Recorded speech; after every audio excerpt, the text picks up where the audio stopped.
Hello, everyone. Welcome to another special co-review that I'm doing for the 10th anniversary. Once again, we are audio only here, but I'll have graphics and stuff for this co-review that I'm doing. And if you haven't caught the other two that we did, I asked my guests who wanted to do the co-review with me for them to pick a film. And today we have Shadows and Lovers man himself, Mr. Cole Meredith. He is here today to talk about a interesting film. Cole, how you doing? I'm doing fantastic. Thanks for having me. I appreciate it.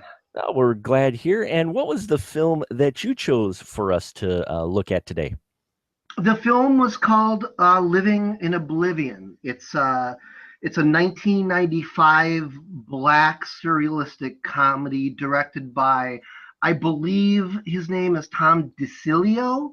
Not sure if I'm pronouncing that right, but yeah, it's a phenomenal film. It's stuck with me many years, and I watch it a couple times every year. So, And why don't you give a little bit of a synopsis of what this film is about, well, if you boy, can? it's a movie about the frustration that comes with the craft of independent filmmaking. And I can say that up front. I mean that's what the movie is about. But it's also a very sort of clever anthology in a way. It's separated into three acts, each of which is roughly 20 minutes to a half an hour. They all take place on the same movie set, and they're all told from the perspective of a different person involved in the cast and or crew. And within those three different acts, you also get sort of different microcosms of what the cast and crew is thinking or feeling or going through or experiencing, depending on whose viewpoint it's being told through. Trying to keep this fairly spoiler free, but it's really a movie about the craft of filmmaking, but also how different people on a set can have entirely different versions of the same film in their heads, while the director is sort of this captain or general trying to keep the insanity afloat. That's what I got from it, anyway. And no, that's a good summary of it. It is basically a day in the life of a independent film crew, and this is done in '95. And it looks like it was shot on film. So, Yeah, which is cool. And it stars, you've got Steve Buscemi in here. He's playing the director, Nick Reeve in here. You also got a great cast in Catherine Kinnear. You've got Dermot Mulroney in here. Mulrooney. Mulrooney, excellent actor. And for you Game of Thrones fans out here, first feature featuring, well, at least with a credited appearance, Peter Dinklage as a Tito in Yes. the film. And yeah, this is pretty much his first credited feature, and it was really cool seeing him in this film. Now, Steve Buscemi, who's done a lot of independent films, and if you watch this, what got me with this film is, in all honesty, I'm watching it going, okay, this has your standard feel of a mid 90s indie film when that genre was kind of defining itself a bit. At least that's Right. what I felt, where you had your Tarantinos and that, and you kind of had that quote unquote indie movement. Where it's been around a long time, but it was coming kind of into the forefront, and it's really had that feel. So at first, I'm like, okay, but then it pulls you in, and I'm not sure if it's the performance of Steve Buscemi and the rest of the cast, if it's the director, but it pulls you in. In fact, it almost pulled my wife in. My wife came into the room while I was watching right at the beginning, and she looked at it. She's going, "What are you watching?" Because she likes Steve Buscemi, and I go, "Living in Oblivion," and she's watching this, and suddenly she sat down, and she's like, "No, I don't have time to sit down and watch this." She's like, "Why?" But she's like, "Why am I getting pulled into this?" Because in all honesty, folks, this isn't an action packed film by any means. This is a kind of a little bit over exaggerated look at independent filmmaking. And I kind of felt like many of these actors and actresses were kind of confronting some issues or from experience of working on indie film. Is that what the feeling you got too, Cole? Yeah, yeah, it is. And obviously being a massive fan of the film and knowing the entire backstory, as you watch it, I'm sure you noticed that the first act had a very different feel from the second acts in terms of the film stock and the quality, and that's because they just shot it as a half-hour film. Originally it was the director had just come off Johnny Suede, and he was obsessed with this moment on that set where this actress had had the perfect take. She had real tears and she broke down, and the cameraman looked at him and went, "You know what? I wasn't working right in that take." And the actress working with him didn't have the necessary skills to recreate it, and it haunted him. So he did a nonprofit movie. I believe that first act is funded on his own money. If you watch it in HD, you can see it's visibly cheaper than the other two acts that follow it. It's got a lot of grain and it is edited differently. But he did that, and then he finished it, and they had nowhere to submit it because a half-hour movie is hard to do anything with. And somebody involved with the crew had a relative with a lot of money who died. They gave it to him, and he hastily rewrote. Well, not rewrote. He hastily wrote 2 additional acts, an additional hour onto the film, and managed to hire all the original people, with the exception of a couple. If you watch that original, cast and crew in the first half hour, there's a couple people who vanish. I believe. I could be wrong, but at the time, when I saw this film for the first time, this reflected what my first 2 movies were like. So it really hit me deep. Well, it does reflect. I will say what kind of became a stereotype of what the set of an indie film, what people picture it. And you're right, the quality does change in here. What also changes in it is the tone, I thought. Now, he does some interesting thing with black and white and color with between dream and reality and such. And I like how he played with that. But more so, too, the tone of this film changes. And now that you mentioned it, it's very obvious from the first 30 minutes to the last hour, to where the first 30 minutes are a lot more serious, folks, in this film. But then as it goes along, it gets more ridiculous, exaggerated, and funny.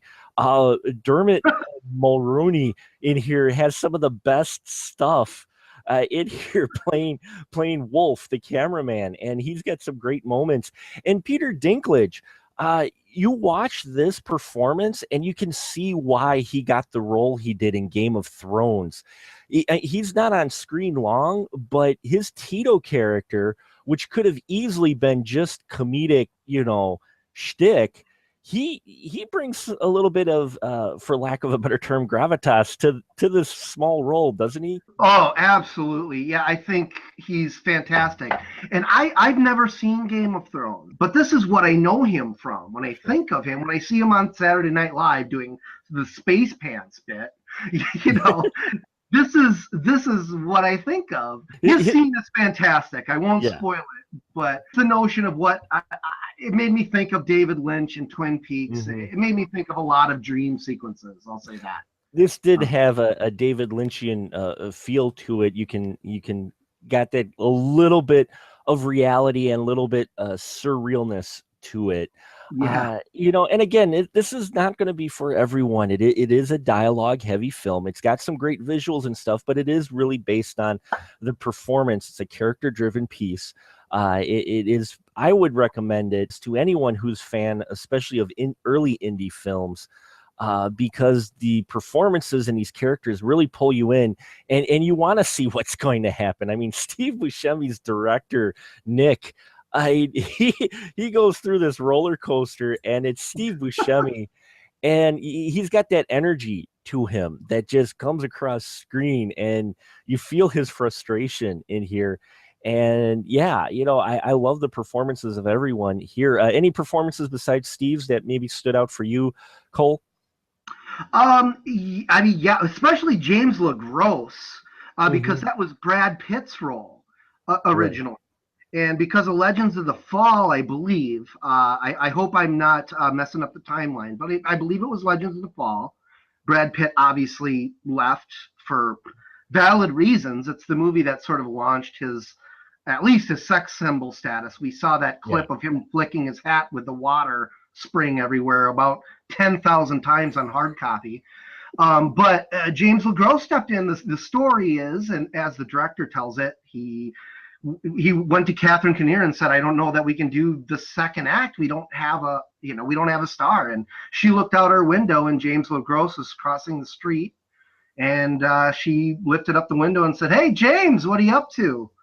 And that is the legend anyway. But I think James LeGros. I love the part where he checks his hair in the camera reflection, and how he changes the whole tone of the film just because he's a star. I don't know the woman's name, but whoever played, Catherine Kinnear's mom in the first act and Steve Buscemi's mom in the last act. Oh, yeah. I forgot her name as well. Yeah, she was great.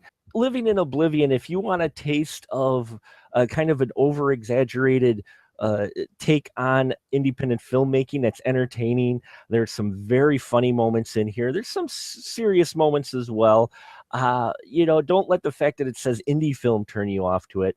I was glad you suggested this, Cole, because I would definitely recommend this to people, especially who are fans of the earlier independent films, if you will, the kind of the rising of independent films that we got in that early to mid 90s when there was that different kind of feel and look to them. And it's fun, and especially if you're a Peter Dinklage fan, it's worth it just seeing his performance alone. But Steve Buscemi, everybody in here, I definitely, I could recommend it. If you don't like talkie films, though, then you'll probably want to skip it. Cole, what about you? Who would you recommend this to? I would actually recommend this movie to anybody who loves watching all sorts of different films. Not necessarily the people of whom I wish as at one point was the people who sort of lump good films into one category and bad films into another. I'm talking about the people who just watch anything, because they want more, because they want cinema. They want to see more films, and they're interested how it works. Because this film was crafted, at least initially, in particular, the first half hour was crafted by a bunch of people who wanted to be there and who were aware at how hard it is, and who were aware of how the tools of filmmaking in an odd way prohibit you from doing what you want to do, simply because there are so many different elements involved in just getting a single shot onto the screen. And that's what this movie deals with. It deals with what it takes to get one single beautiful shot. I just recommend this to people looking for an experience in movies. Like this is a movie. You're buried in the art of movies right past your neck, I would say. So yeah, it should be, I think, required watching for all filmmaking classes out there.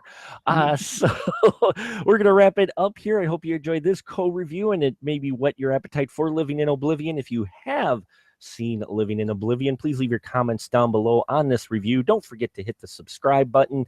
And Cole, why don't you tell folks where they can find you at? Sweet. Right now, I am all up in Facebook. Please find me at Shadows and Lovers Productions. Also, you can catch some of my digital art at Horror Roar, also on Facebook.